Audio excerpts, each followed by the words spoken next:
Hello my dear readers, welcome back to wow book. और पिछली brain rules की video में मैंने आपको ब्रेन के कुछ 6 रूल्स दिए थे और इस वीडियो में मैं आगे के 6 रूल्स दूंगा। तो अगर आपने पार्ट 1 नहीं देखा है इसका, तो इस वीडियो को देखने के बाद उस पार्ट 1 को ज़रूर देखना। तो चलिए अब जानते हैं आगे के ब्रेन रूल्स को। Rule number 7, sleep well think well.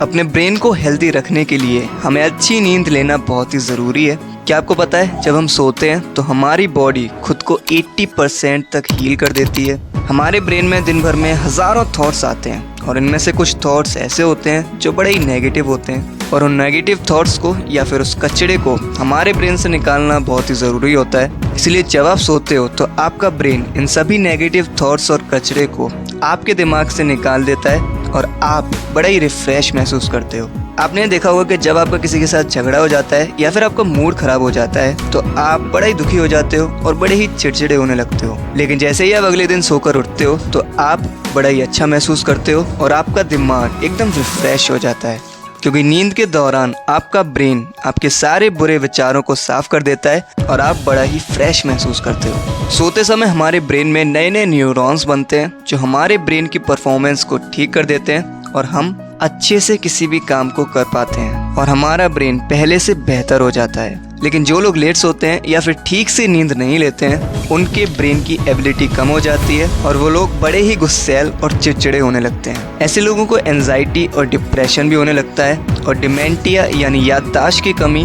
और हेलुसिनेशन भी होने लगता है, यानी उन्हें ऐसी चीज़ें दिखाई देने लगती हैं जो रियली में वहाँ पर हैं ही नहीं। इसलिए अगर आपको अपने ब्रेन की परफॉर्मेंस को ठीक करना है तो आपके लिए 7 से 8 घंटे की नींद लेना बहुत ही ज़रूरी है। इससे आपका ब्रेन हेल्दी रहेगा और आप अच्छे से अपने काम को कर पाओगे।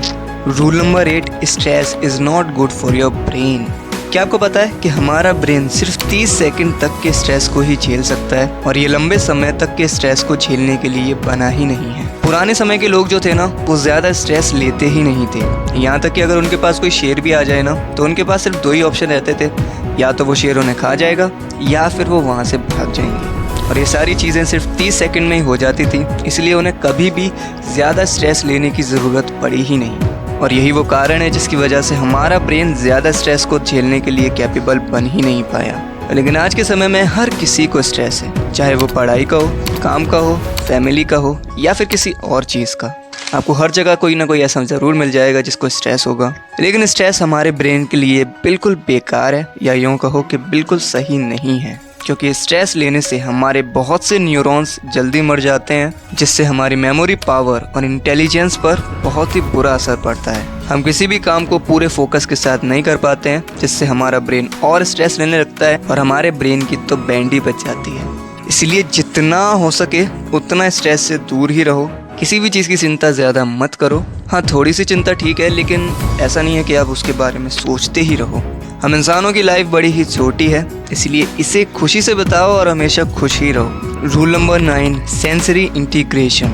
हम सभी के पास 5 इंद्रियां होती हैं, लेकिन अपने आप से ये सवाल करो कि क्या आप इन 5 इंद्रियों का यूज़ अच्छे से कर पाते हो? वेल, आपका तो पता नहीं, लेकिन पुराने समय में हम इंसान अपनी 5 इंद्रियों का यूज़ बड़े ही अच्छे से करते थे और इसी इंद्रियों के यूज़ ने हमें जंगली जानवरों से बचाने के लिए और खाना तलाशने के लिए बहुत ही मदद की थी।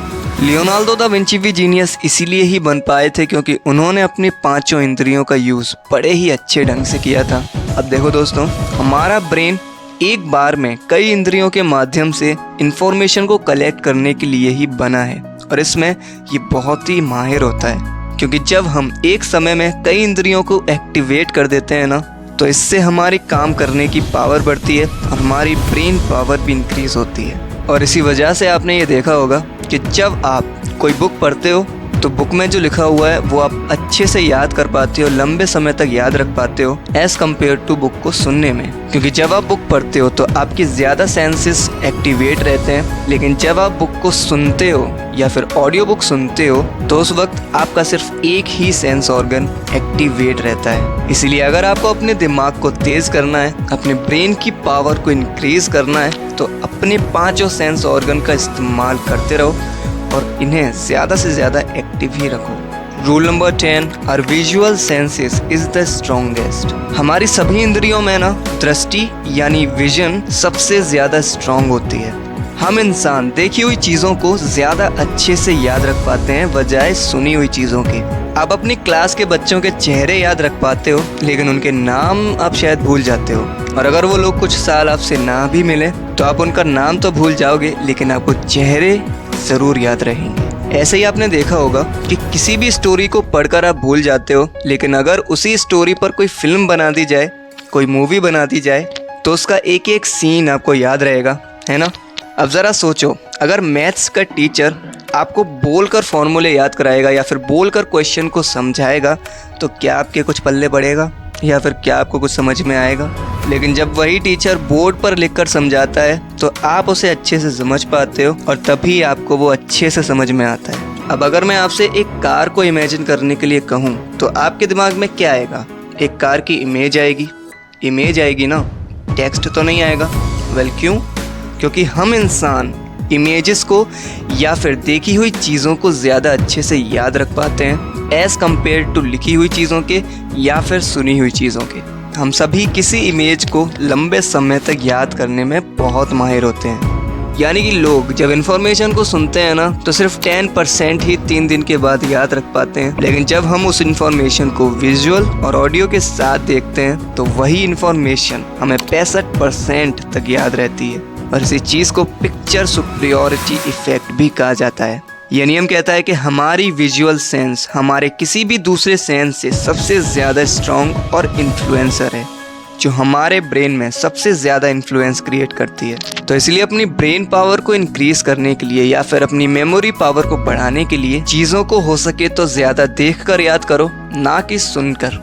Rule number 11, males and female brains are different. हम इंसानों में मेल्स और फीमेल का दिमाग एकदम अलग तरीके से काम करता है। एक एक्सपेरिमेंट कंडक्ट किया गया जिसमें मेल्स और फीमेल्स को हॉरर फिल्म दिखाई गई। इस फिल्म के दौरान मेल्स में दिमाग का राइट वाला हिस्सा एक्टिवेट दिखा, जबकि फीमेल्स में लेफ्ट वाला हिस्सा ज़्यादा एक्टिवेट हुआ। इसका मतलब है कि मेल्स और फीमेल्स अलग अलग तरीके से इमोशंस को प्रोसेस करते हैं और उनके सोचने और समझने की शक्ति भी अलग अलग होती है। प्यूबर्टी आने पर भी मेल और फीमेल में अलग अलग बिहेवियर दिखाई देते हैं। इस समय लड़के एंटी सोशल हो जाते हैं, वो सेल और तोड़फोड़ मचाने वाले हो जाते हैं, जबकि लड़कियां बड़ी ही इमोशनल हो जाती हैं, ज़रा सी बात पर नाराज़ हो जाती हैं या फिर रोने लगती हैं। कुछ एक्सपेरिमेंट से ये भी पता चला है कि मेल्स के मुकाबले फीमेल्स में डिप्रेशन ज़्यादा देखने को मिलता है, जबकि मेल्स अल्कोहल और दूसरी गलत चीज़ों के प्रभाव में ज़्यादा होते हैं। दोनों में स्ट्रेस को हैंडल करने की क्षमता भी डिफरेंट होती है और हर इमोशन को देखने का नज़रिया भी इनका अलग अलग ही होता है। ऑथर बताते हैं कि फीमेल्स ज़्यादा सोशल होती हैं, जबकि मेल्स को अकेला रहना ज़्यादा पसंद होता है। हर एक सिचुएशन को हैंडल करने की क्षमता मेल्स और फीमेल में डिफरेंट होती है।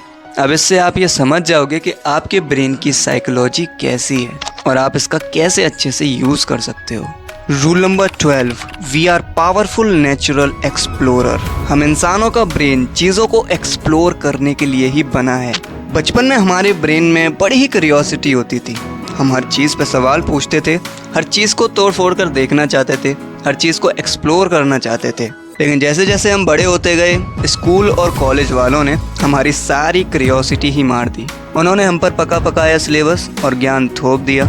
एग्ज़ाम के नाम पर हम टॉपिक्स को सिर्फ रट्टा मारते रहते हैं, जिससे हमारी क्यूरियोसिटी बिल्कुल ख़त्म हो जाती है। इसके अलावा सोसाइटी तरह तरह के डर हमारे अंदर बैठा देती है कि ये मत करो, वो मत करो, ये हो जाएगा, वो हो जाएगा। अब इन सब से हमारा ब्रेन बड़ा ही संकुचित हो जाता है और एक ही चीज़ में फंस कर रह जाता है, जिससे हमारी क्यूरियोसिटी बिल्कुल ख़त्म हो जाती है और हम कुछ भी एक्सप्लोर करने से डरते हैं, कुछ भी नया सीखने से डरते हैं और इसी वजह से हम अपनी लाइफ में कुछ बड़ा कर भी नहीं पाते। लेकिन जिन लोगों ने ये क्यूरियोसिटी और एक्सप्लोर करने की क्वालिटी अपने अंदर बनाई रखी होती है, वही लोग बड़े बड़े साइंटिस्ट, ट्रैवलर, बिजनेस पर्सन और एंटरप्रेन्योर बन जाते हैं। एक बार आइंस्टाइन ने कहा था कि I am not a genius, I am just curious. मतलब मैं जीनियस इसीलिए ही बन पाया हूँ क्योंकि मैं चीज़ों के रहस्य को जानने में बड़ा ही इच्छुक रहता था। वो क्यूरियोसिटी और चीज़ों को एक्सप्लोर करने की एबिलिटी ही है जो हम इंसानों को इंसान बनाती है। तो इसलिए आप भी अपनी क्यूरियोसिटी को अपने अंदर जिंदा रखो, या दूसरे शब्दों में कहें तो अपने अंदर की आग को बुझने मत दो। हमेशा चीज़ों को लेकर क्यूरियस रहो, हर चीज़ को एक्सप्लोर करो, हर चीज़ के बारे में जानने की कोशिश करो, क्योंकि ये क्यूरियोसिटी ही हमारे ब्रेन को बहुत ही पावरफुल बनाती है। इसलिए अगर आपको अपनी ब्रेन पावर को बढ़ाना है तो अपनी क्यूरियोसिटी को बढ़ाओ, एक्सप्लोर करने की एबिलिटी को बढ़ाओ। तो यही थे वो पूरे 12 रूल्स जो इस बुक में बताए गए हैं। अब अगर आपने यहाँ तक इस वीडियो को देख लिया है तो इसका मतलब आपको ये वीडियो अच्छी लगी है। अगर आपको ये वीडियो अच्छी लगी है तो इसका पार्ट 1 भी ज़रूर देखना, वो भी आपको बहुत अच्छा लगेगा और आपको ये पता चलेगा कि हमारे ब्रेन की साइकोलॉजी कैसे काम करती है और हम अपने ब्रेन को कैसे डेवलप कर सकते हैं। तो अगर आपको ये वीडियो अच्छी लगी हो तो प्लीज़ इस चैनल को सब्सक्राइब कर लो और बेल आइकन दबा लो ताकि आने वाली वीडियोस आप मिस ना कर सको। मैं मिलता हूँ आपसे अगली वीडियो में, तब तक के लिए keep reading, keep growing. Thank you for watching.